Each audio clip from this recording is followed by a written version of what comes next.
Gotta go. Yeah, I'll call you back. I'm with that realtor lady. Hey, it's Michele, Replogle, the Realtor Lady. I want to welcome you to my podcast. It is about all things real estate, home inspections, staging, trust, wills, market updates, things that are just going on the market currently. Sometimes we talk about lending. I have a lender that comes on occasionally. So if you have any interest in any of that, this podcast is for you. I also sprinkle in some stuff about Santa Cruz, so that's kind of fun. So tell your friends you can't talk right now because you are with the Realtor Lady.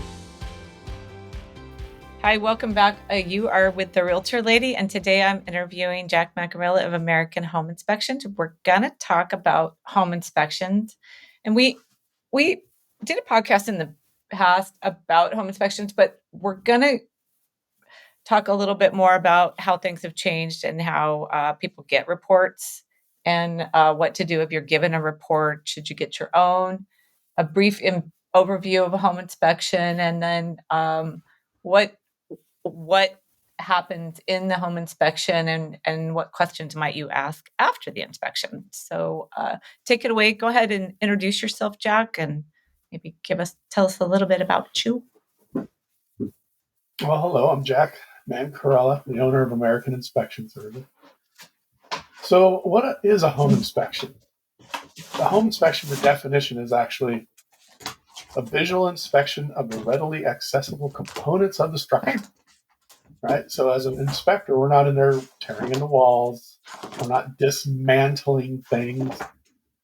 However, that being said, we do remove covers off of furnaces and electrical panels as long as they're accessible, of course, and it's safe to do so. Then we'll, as part of our SOP, we inspect the roof, chimney, plumbing systems, heating systems, electrical systems, and then basically go through a structure. And you look for any moisture intrusion issues, check outlets where you can, safety features, smoke alarms, and CO detectors and things like that. Not all inspectors test those pieces of equipment, but we do at least check for their presence. So it's visual inspection, though, really. Okay. Yes, except for, like I said, opening electrical panels and removing the covers to check the wiring and breakers inside. That's a critical component of a structure that should be done. And buyers always want bids, and explain why you don't give bids in your reports. Well, yeah, no problem. It's not allowed by the inspectors associations to work on or give estimates for work on structures you inspect for at least 1 year. Why there's a limitation, I don't know. But I personally let's say I find an electrical issue. I'm not a licensed electrician. I know a lot about electricity and electrical components, but there are methods of repairs. There's all manner of things that are evolving all the time. And then a licensed electrician will know exactly, how to correct those, or at least the most convenient or, up-to-date manner. We're generalists. We go in and we find issues and we recommend to a professional. And a lot of, in my reporting, when I make a recommendation, I'll also add verbiage to say, prior to the end of your contingency period, let's say we find an issue with a furnace, and the furnace has whatever issue. Seems to me to be sort of minor. However, I recommend you get it evaluated prior to the end of your contingency period.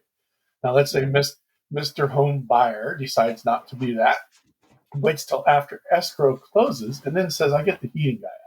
The heating guy says, well, this furnace is done, and we need to replace the entire unit. So regardless of how, and this has happened to me over the years of doing this, regardless of how strong your language is, many times people don't do that. They decide to wait till after escrow closes, and then you get the call. Yeah. I had a client call me and said, what you told me, the electrical panel is located behind the water heater, but, and you said this is an inappropriate location and it's inaccessible and it should be evaluated by a licensed electrician prior to the end of your contingency period. I said, yes. So, well, you didn't use strong enough language. I go, I don't know how much more strongly I could have said it, Anyway, You can lead a horse to water, but that's just the way it goes sometimes. Yeah. So that was one. I mean, I've gotten calls over the years from clients like, well, the home inspector didn't tell us about this. We looked back at the report and this wasn't in there. And my feeling is you can't get everything. And there's some stuff, like I was at a house yesterday and the cat had scratched the doorway frame, to get in the door. And I knew that wasn't going to be on the inspection, but the buyers weren't there. So I knew they had to be told. So I put it in my agent visual. I mean, there's some stuff that you might miss, or there's some stuff out of the scope. How do you work with people on that? Well, cosmetic deficiencies are usually, it's sort of, you have to look at it and say, look, if I'm walking to this house and I just spent $2 million or $3 million on this house, I want everything. Now, I want everything on the inspection. That also being said, if I'm buying a $400,000 manufactured home, I want everything on the inspection. So the price of the structure doesn't really matter. And we as inspectors, you could just say it. There's scratching on the door frame, looks like some pet damage. It's cosmetic in nature. However, you may wish to have it repaired. As long as you bring it to light without lighting flares or people's hair on fire. And I think, again, that goes into sort of managing expectations, on how you word things. You don't have to make mountains out of molehills. However, regardless of the price point of the structure, it's usually an emotional decision for people to buy, and it's what they can afford. And sometimes it's all the money they have to get in there. So you can't look at it as a cost, like, oh, it's a really nice house, I better be more picky, sort of attitude. Oh yeah, I just meant when people call and say, but they missed this. How do you handle that? I mean, I just don't think you can. The first thing that people should do is call the inspector, and the inspector should take the call and get on it immediately. I don't know about you, but I don't like being on hold or waiting in line. And that's not one of my favorite things. And as a home buyer, if I find an issue, I want answers if there's a discrepancy or whatever. So as an inspector, it really behooves you to get on it and just be straight up. And you know what? We're all human. We do miss things. That's just, it could be for whatever reason. I mean, I've been on many, many inspections where clients will want to walk around with me and talk to me, and I'll politely just turn and say, excuse me, I'm trying to do a really good job and I'm trying to be thorough, and the conversation's a bit distracting. Let me finish what I'm doing, and we will walk over this entire structure, and you'll see everything I've seen prior to us leaving. So again, it's about managing your clients, just let me do my thing, and it'll all be for you. So then you would also probably advise the buyers to be there at least. I mean, I try to get them there for the summary so they can get a kind of a. Absolutely. I want, anytime I can have my clients on site, absolutely, because, you read about something and it seems like a large issue. You see it in plain light, and it's like, oh, it's not a big deal. Yeah. I mean, they're all used houses, so. Unless. Yeah, and that gate swings both ways, too. It didn't sound that bad on the inspection report, but when I looked at it, oh my God. Yeah, yeah, it all does look pretty inflammatory on paper versus just standing there. And there's been so many times where the roof just looks horrible standing out. This actually happened to me 2 years ago. The roof looked horrible. I mean, I was like, oh my gosh, we have to get this roof inspected. And the roofer came out and said, it's fine. It's ugly. Yeah. It's just an ugly roof. It just had a weird shape, and it had some dirt, and the guy was like, no, it's fine. Yeah. And there's so many issues. There's a lot of components to a house, So again, going back to people wanting estimates and things like that. Imagine if you called every trade.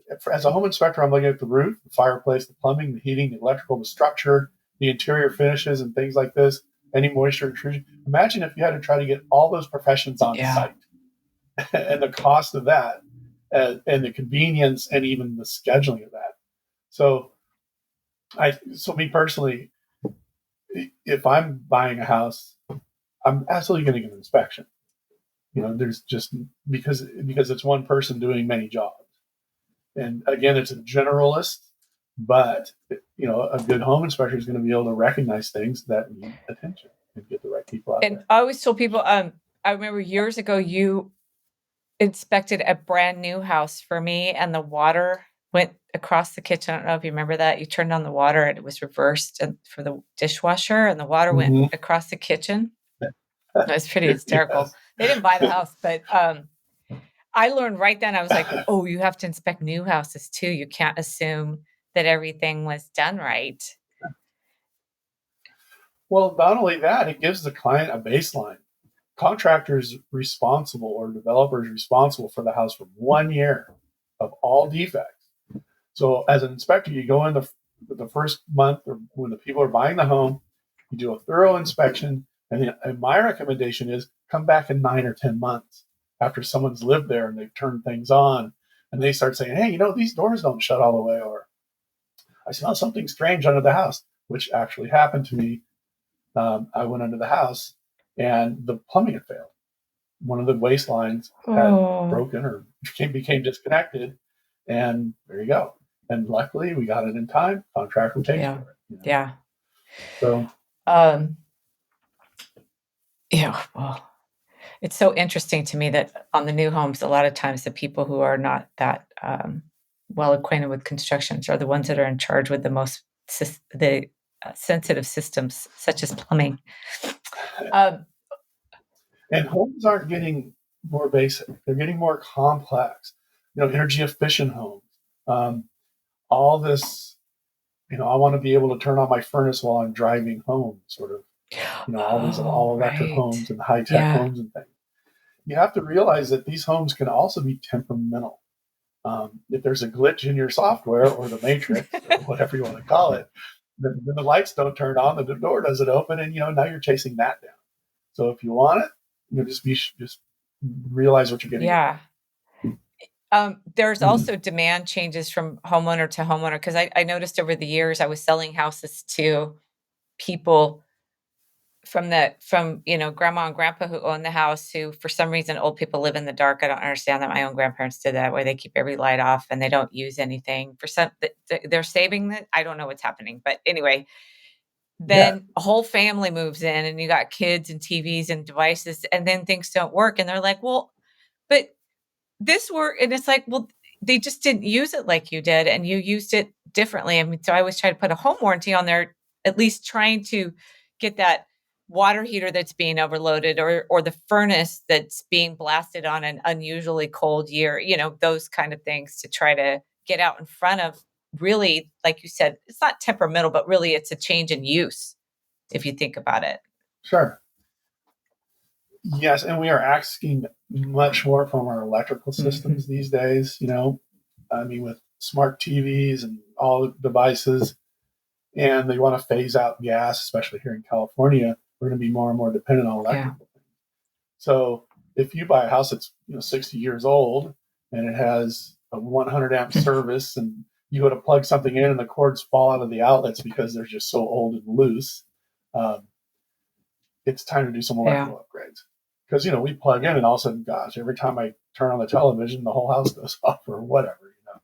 And you've heard it as many times as I have. Every time I turn on my blow dryer, the trips the breaker. Or I run the microwave and turn on the coffee pot. Mine was toaster. So we brought over they had a microwave. When we bought our house, we had a microwave and an oven and a toaster all on the same circuit. Just tripped it every time. And so so we're asking a lot out of these systems. Yeah, now, and that seller didn't. I guess they didn't use a toaster. They didn't use something that, so that was not apparent when we bought the house. Yeah. Now we talked a little bit about this when a buyer goes in our area, because my podcasts and videos are just specifically to the Santa Cruz County area when I talk about any customary things that happen here in terms of real estate. We are typically given home inspections and termite inspections and inspections from the seller. And you and I talked about this a little Mhm. bit about kind of almost the duty of the home inspector to the buyer or the seller, and should you get another inspection and get your own, or what are your thoughts on that? Well, the duty of the inspector is liable to the people he has a signed contract Right. with, right? So if as a seller I do an inspection for you and I find X, Y, and Z, and say thank you, have a nice day, and then the buyer moves in and only X and Y were taken care of and Z wasn't. Now I get a call from a buyer saying, hey, Z wasn't taken care of. It was on your, it's like, who are you, first of all, and do I have a contract with you? Or did I inspect the house for you? No, well, I'm sorry, I can't help you. And this has, of course, come up in the past. I had a guy year. I did an inspection for a seller years ago, and about 3 years after the inspection, I got a call from someone who's now bought the house. They've removed all the bushes that were growing up against the house, and they found that there was cracks in a foundation wall that were currently not exposed. I don't go out there and trim the people's trees away from that.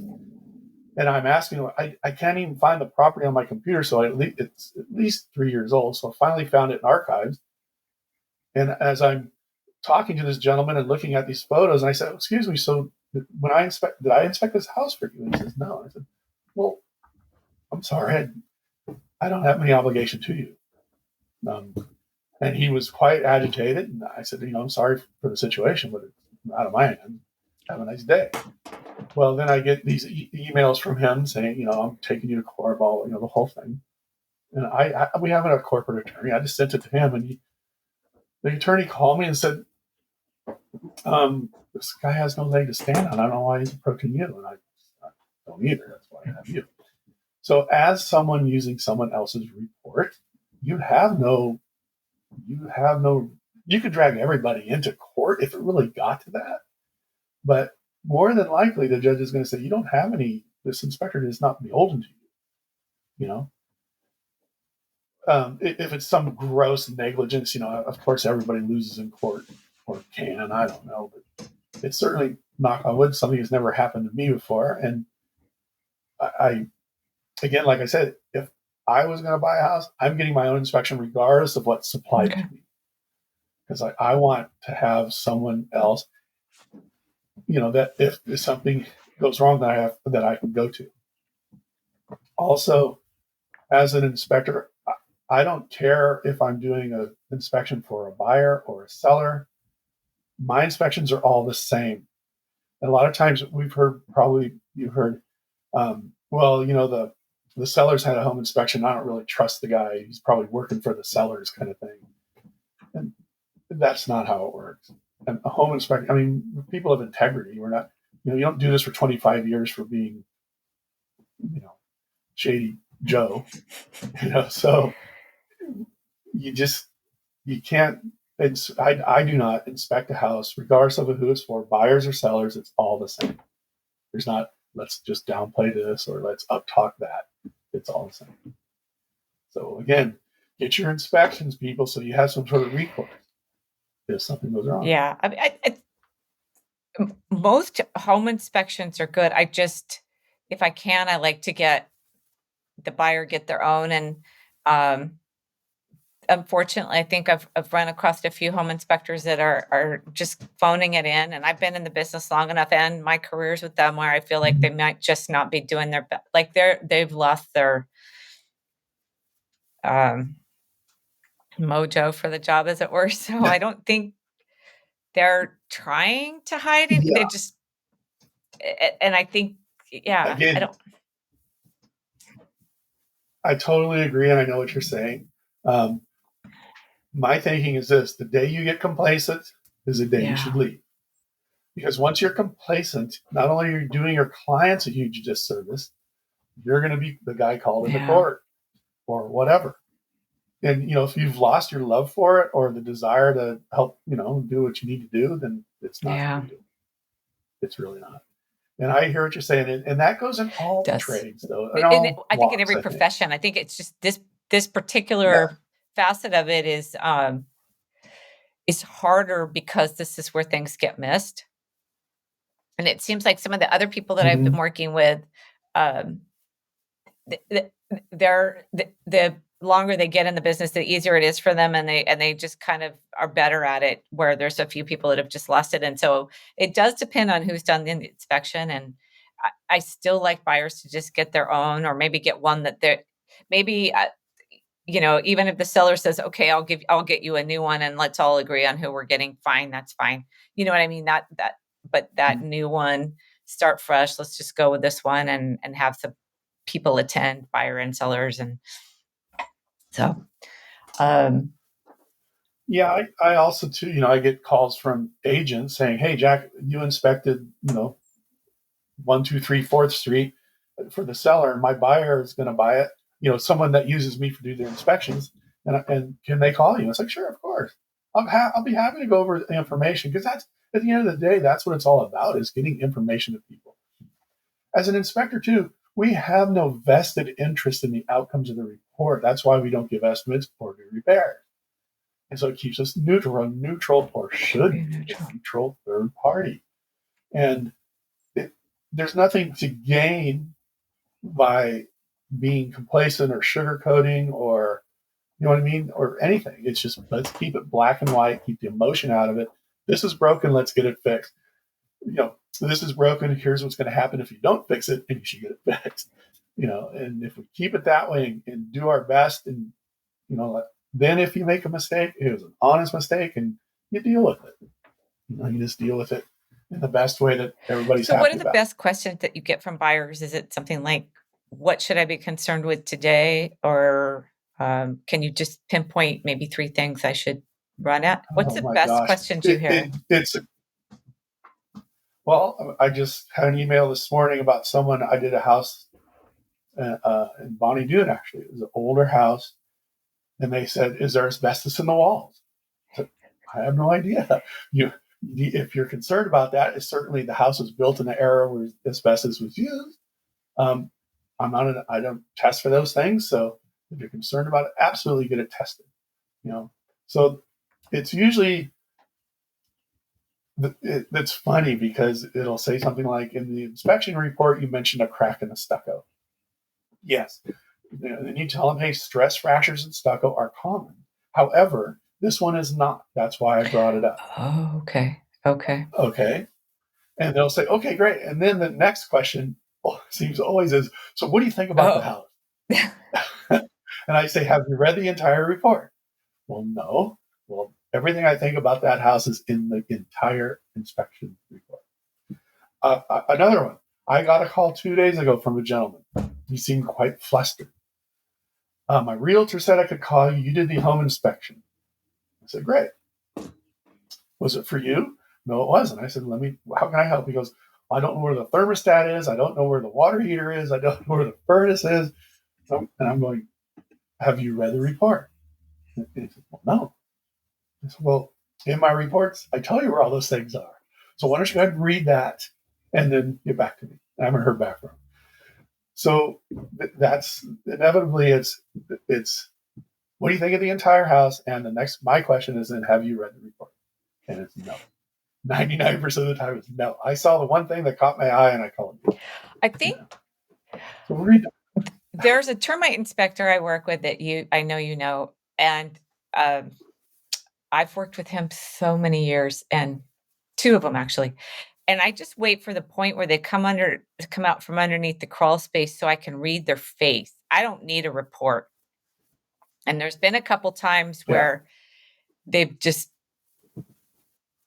shook their head and made a face. One of them's famous for it. One of them gets quiet and the other one makes a face. And I know, and I always tell buyers, if I can, I got to be there because I want to see their face. I just want to see the reaction. And the reason I think of that is because you said, the buyer said, do you think it's a good house? And I can tell you that face usually tells me if I'm on the right track with the house or if we need to really double back and think about this. Right. Yeah. Again, it's so important to be at the inspection. Gosh, to think about it, I'm, around here, throwing $1 million plus is average home cost, pretty much. That's a ton of money. In my neighborhood, And they're buying them for $1 just million plus and scraping them. yes, That's where we've gotten in our market. Yeah, it's just insane. It's a huge investment. What and you tell me you wouldn't be there? I have many clients, however, on the other side of that, who are very expensive homes. They don't even live in the country. So you're just dealing with their attorney. So that's a whole different level. This isn't just, hey, we're trying to get ahead and buy a house for the first time. That being said, I did an inspection for a young couple, and they were so sweet, and they had scraped every nickel together. And I went to the house and I walked around the house I got there early by myself. And this place was just that. It was like, there's no way. There's no way anybody should be buying it. That structural damage, it had rot. It was right after one of the big storms. And there was about an inch of water in the living room floor where it had settled before it settled. Anyway, they showed up. We walked around for 5 minutes. And the realtor's with me now because this is the first time he's gotten a chance, because after the storms, we couldn't get to the property. We finally all got access. So all of us are walking around, and the young lady looks at her husband and says, we're using every nickel we can just to get in it. And I said, you know what? I don't usually say this, but this isn't the house for you. This house has thousands, if not hundreds of thousands of dollars worth of damage. And that's something, Michelle, you know me. I don't say that ever, or insanely rarely. And she said, "Okay, thank you." And her boyfriend just goes, or the husband showed up and he says, "I'm a pretty handy guy." And after a while, walk around and goes, "I'm that guy." And the realtor, after they left, he said, "Thank you. I didn't want, they wanted to look at the house. They were all fired up about it, and I knew this is not the house for them." And I mean, it would have crushed them. I mean, you're living in this place and it's just falling down around your ears. That's not right. Yeah. That's and if I hadn't, honestly, Michelle, if I had not been doing this for as long as I have and felt comfortable with the people I was with, I don't know if I would have said that. But I would have certainly said, you need to get every contractor I'm suggesting out here as soon as you possibly can. But that all being said, literally after walking around the house, it was done. And that happens. I actually, I've only had that happen a few times because I do what I'm not supposed to. But I'll walk around and go, no. There's things that come up now that I can kind of tell that this is not going to work out. Well, Michelle, see, that's it though. You've been doing this for a long time as well, and you know when it's not going to work for somebody. So let's not go through the machinations. Let's just say, okay, let's look for something different. Yeah. And I don't think there's anything wrong with that. I think that's called doing a service to your client. You're these people in their positions. Yeah. I remember we looked under one house and the whole house, big house up in Felton. That's a big house, really big house. It was just, you opened up the trap door underneath the house, just full of wires, just wires hanging down. I still can't get the picture out of my head. It was just, what building even has that many wires? I mean, like, what was going? I was like just a spider web of wires, and it was just probably running the length of this 1,200 square foot house. And we looked at everything and went through all the inspections and report and just opened that door, and it was just like, no. It was just a no. So, I mean, right away you look at something like that, or I do. I mean, and I think, well, we've had non-professional repairs or additions. Multiple. So, and then right away your radar just goes through the roof, because if that's one, there's going to be others. Some guy who thought he was an electrician or a plumber or whatever. Yeah, and on the other side of that too, I've also told clients things. I'm explaining what's going on and showing them, and I've had realtors who shall remain nameless say, "Oh, he just has to say that." Oh. were the exact words on one that always sticks in my head. And I just turned and said, no, I don't have to say that. I am absolutely going to say it because this is the truth of what's going on. Not just, it was such a strange statement. So it was like, I understand you don't sell a lot of homes, Mr. Realtor, but I'm not going to go down with you on this. These people need to know. So, yeah, there's always that it's strange.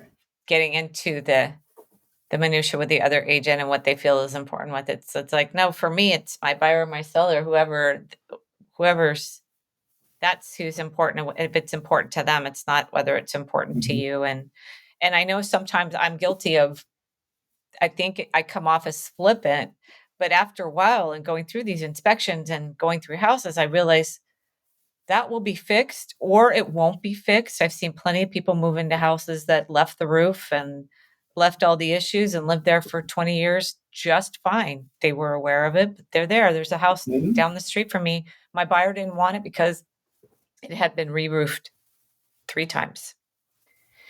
And he was just freaked out about that. That scared him. He didn't get this really lovely house. He was very sorry. Those people lived in that house for another 10 years before they did anything on that roof. That was. Yeah, and I've inspected homes 5 years, like, 1 year, and then 3 or 4 years have come back, and literally it's almost the same inspection. Like, you guys didn't do anything. And the house is still there, and they're happy, and they're moving. Yeah, the house is still there. And that pipe, that leak in that water line didn't hurt anything, so forget it. I know a lot. I feel like I'm discounting things for people, but it's just like I've seen the big deals, and these are not the big deals. Yeah. And I had people call me back and say, well, I sold one house, and I reference this one a lot. Is I said we got a bid for $76,000 to repair some siding on this huge building, and the guy goes, no, it's going to be more than that. It's going to be more than that. And I said, I don't know. I don't think so, but I don't really know. And he came back to me and he said, yeah, it was about 200,000. He wasn't mad at me. He wasn't mad at anybody who inspected it. He knew that. And I think they made a bunch of money on that house, so they were okay. But well, again, as an inspector, that's why to give estimates and things. I mean, sure, you can speak in broad terms, like if it's a 1,500 square foot house and it needs a roof, what do you think? I'm saying, $20,000. It just depends on whatever X number. Don't quote me on that. That's what I'm hearing in today's world. The reality is it could be way more or way less. Material costs have gone through the roof with all this supply chain or whatever nonsense going on. And as you know, and construction costs have gone up. Everything's gone up. Nothing's coming down. That's for sure. I heard wood's coming down. Level up. I did have a contract come in a while ago that was the good news, is the wood. But and windows are coming back in stock. But it just depends on who you talk to. I had a window guy who did some windows for me, and he said, yeah, I can get them now. I couldn't get them before, but I can get them now. And then I have another guy, oh, no, you can't get windows. It's like, okay. Yeah, so again, that's why it's like giving bids is not part of what we do as an inspector. Yeah, you don't even. And that's why I don't want to. And honestly, I'm not a big fan of working on my own house. I don't want to go work on someone else's house. So, but I don't. But again, I don't give estimates on the repair. It's an interesting business. I enjoy it. I have enjoyed it very much, and I continue to do so as long as that happens. As long as I like doing it every day, I'll keep doing it. But what's, I think one of the best parts too is like that young couple I shared with you about. It's helping folks out. Just people don't know that much about what they're getting into. When you open their eyes, it's like, wow, cool, or oh my goodness. But it's neat to see people get it. That what you're trying to do is you're trying to inform. When we bought our house, I still think the agent could have done a better job negotiating for us because there were some issues with the house, but we got a deal on our first house for sure. The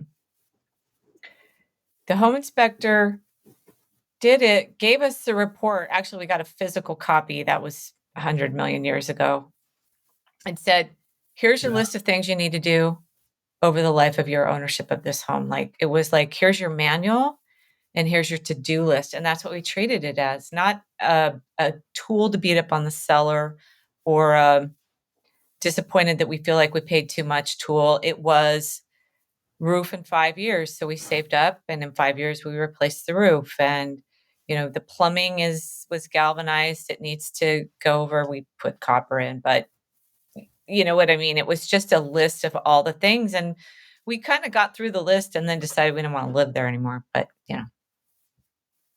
No. So was that helpful, that sort of report? It was. I didn't understand I didn't actually understand the whole process at the time. I think to understand that it's really to give you a look under the hood of what's going on with that house. It's not a tool to use, like I said, to get back at the seller for a raging market or to punish somebody for something. I've had buyers, luckily I didn't end up continuing to work with them, but I've had buyers who've read reports and want me to somehow punish the seller for these items that they found on this home. And it's a bizarre thing of, well, they didn't do this work and they need to be told. And they're not even writing an offer. They're just like almost offended by the report. And it's like, wow. Wow. Because this is a people business all the way around. It doesn't have anything to do with houses. It's just all people. But the actual report itself should be treated more like a manual. You don't get a manual on a whole house, but that's as close as you're going to get to one. Exactly. And I've been asked that 1,000 times, what do you think about the roof? Well, I think the roof has, some life left in it. Or, this roof needs to be replaced as soon as you can. Or hey, it's almost new, whatever it is. I always try to answer the question to the best of my ability, and that on the plumbing and all that stuff as well. You want to give people an overview, but at the same time say, hey, this will need to be attended to, and I see it on both sides. Like as a buyer, yeah, you want your realtor to work that seller and get every nickel you can. And as a seller, you're saying, wait a minute, it's working fine. And it's on both sides too. It's like, well, seller, look, years ago we did a home inspection and found out the shower wasn't connected. They never knew. They didn't inspect it when they bought it. And it just, for like 10 years, just been running underneath. It was a crawl space at an out building, and they never knew. So we had that repaired before we went on the market. So that was just one less thing that, could become an issue. Mm-hmm. So that's a good thing to actually do it from the seller side at the beginning. And then for the buyer, sometimes it's like, this is a really good house. I know these things really concern you, but it shouldn't be enough to walk away from. Those it's got to get you in the right neighborhood, the right location, good bones. For our area, it might be about the best you can get despite its faults. Right. And people also need to realize too, especially with a lot of older homes in our area, that if the structures the integrity of the structure is great, but see, plumbing, heating systems, things like that, water heaters, those are components of the house, and they are wear components. They are going to wear out. That's why, it's when we use phrases like beyond design life, this thing is 30 years older than the design life. What is the average sort of design life of these things, and how, so hey, it's if you can realize that, hey, these components can be replaced, it's not that huge of a deal, and the structure is great, and the house is great, location is great, then, if it were me, I wouldn't have an issue. It's like, okay, cool. I like the place. It's got good bones, like you're saying. It's in a great location. Neighbors are great, whatever it happens to be. And I got to replace the water here in a furnace. I'm good with that. That's just the way it is. I did. I sold one downtown, and after a while, the seller said, "No, we'll give you a reduction in price, but we're not doing any work for you." And they've been down there doing work, and they're happy and walking to their favorite coffee place, putting in a water heater, and they really did get what they want. There was just a little bit more to do, and that's actually kind of Santa Cruz in a nutshell. Unfortunately, I don't know about different areas. I can't speak to other areas. I think other areas may be easier. I don't really know. Yeah, well, I want to thank you so much for being a guest, working out your camera problems with us.